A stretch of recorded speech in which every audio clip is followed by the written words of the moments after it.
In an unprecedented diplomatic clash, France has summoned the US Ambassador to Paris.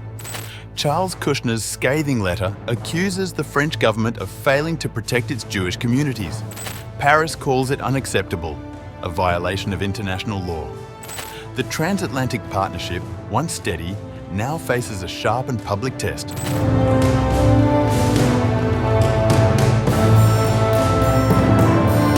France has taken the unusual step of summoning the American ambassador to Paris, Charles Kushner, after he accused the French government of failing to confront rising anti-Semitism.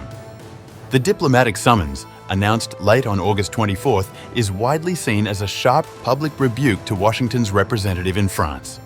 In a statement, France's Ministry for Europe and Foreign Affairs described Kushner's remarks as unacceptable and a violation of international law. The ministry said his comments amounted to interference in France's domestic affairs and undermined the trust that should define the transatlantic partnership. The letter at the heart of the row was sent by Kushner directly to French President Emmanuel Macron. In it, the American envoy alleged that Paris has not done enough to ensure the safety of Jewish communities and criticized the French government's position on Israel and Palestine. Public statements haranguing Israel and gestures toward recognition of a Palestinian state embolden extremists, fuel violence, and endanger Jewish life in France. In today's world, anti-Zionism is anti-Semitism, plain and simple. Today, many French Jews fear that history will repeat itself in Europe. Parents encourage their children to emigrate. Surveys show most French citizens believe another Holocaust could happen in Europe. His open letter also mentioned daily assaults on Jewish individuals, synagogues and Jewish schools defaced with vandalism, Jewish-owned businesses targeted and vandalized, anti-Semitic incidents reported even at preschool levels. Reacting to the letter, the French Foreign Ministry declared that France firmly rejects these allegations and emphasized that authorities have been fully mobilized against anti-Semitic acts, particularly since the October 7, 2023, Hamas attack on Israel. The ministry labeled those acts intolerable but rejected the notion that French institutions had been negligent. the White House has so far remained silent on the controversy. But the US State Department swiftly backed Kushner, insisting he was carrying out his role effectively. Ambassador Kushner is our U.S. government representative in France and is doing a great job advancing our national interests in that role.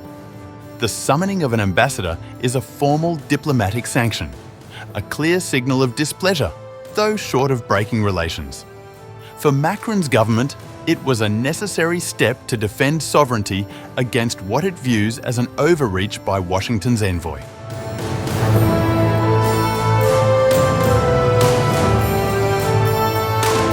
The diplomatic storm has landed at a delicate moment.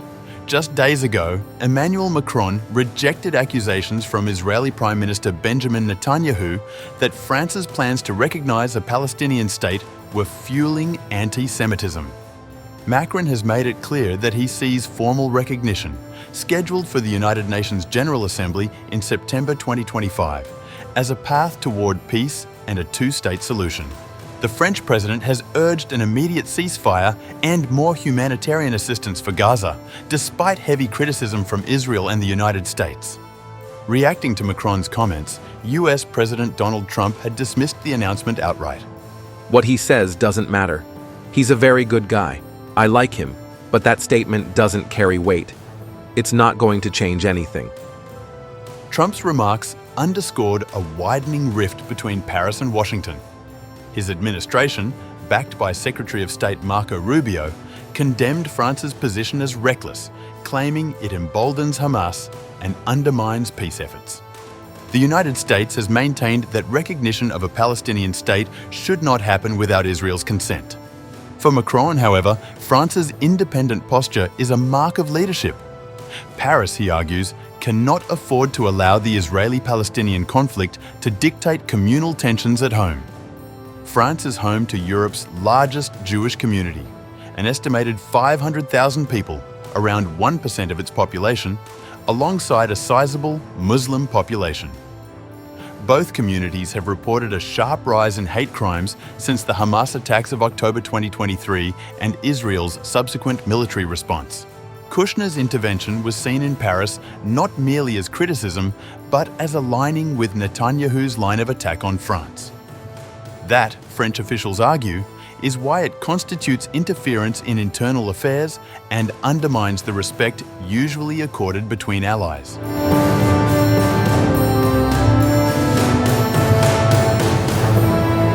The episode has also thrust Charles Kushner himself into the spotlight. Best known as a real estate developer, Kushner is also the father of Jared Kushner, Donald Trump's son-in-law. Jared Kushner developed a close relationship with Israel through his role in shaping US Middle East policy.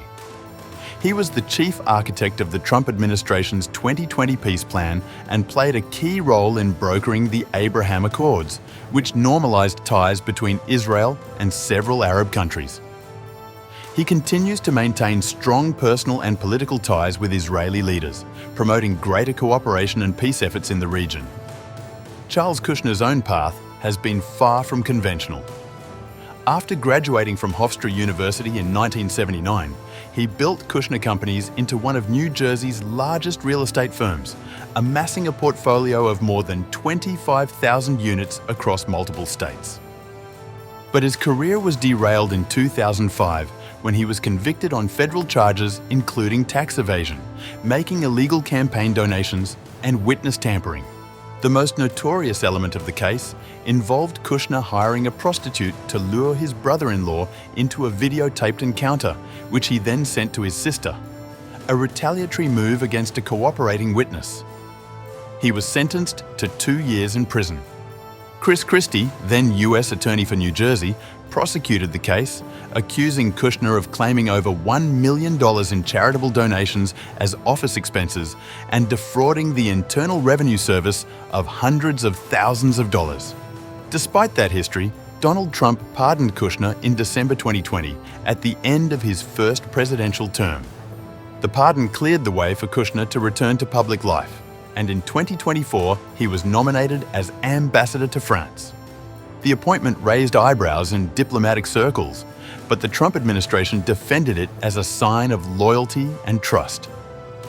Since arriving in Paris, Kushner has presented himself as a firm advocate of Israel and an outspoken defender of Jewish communities abroad. His latest intervention, however, has landed him, and Washington, in a diplomatic confrontation with one of America's closest allies. France's insistence that Kushner's comments violated international law marks one of the most forceful public reprimands of an American envoy in recent years. The clash comes at a sensitive time, with Macron preparing to stand before the United Nations General Assembly in September to formalize recognition of Palestine. The French leader insists this move is about peace and international legitimacy. The Trump administration, by contrast, sees it as undermining Israel's security and emboldening extremists. Whether Kushner's words were a personal misstep or a deliberate message from Washington remains unclear. But the fallout has already underscored the fragility of Franco-American relations. Allies may share history, interests, and values. Yet in the charged politics of the Middle East, even old partners can find themselves at odds.